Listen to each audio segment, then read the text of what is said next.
Continuano le ricerche dei dispersi dell'ultima tragedia del mare avvenuta sabato scorso nell'isola di Lampedusa, in cui hanno perso la vita uomini, donne e bambini.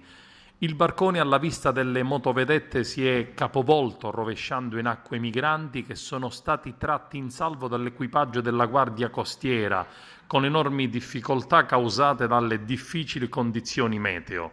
La Guardia Costiera ha diffuso infatti alcune immagini dei momenti successivi al naufragio ed il lavoro distrutto e disperato dei militari nel portare in salvo tutti, cominciando proprio dai bambini. E ad ogni immigrante sollevato sulla motovedetta gli stessi militari tiravano un sospiro di sollievo. Scene che hanno immortalato anche il lavoro eccezionale fatto con il cuore, la passione degli uomini della Guardia Costiera, che sono riusciti a salvare 149 persone, fra cui un bimbo di neanche un anno ed un ipovedente.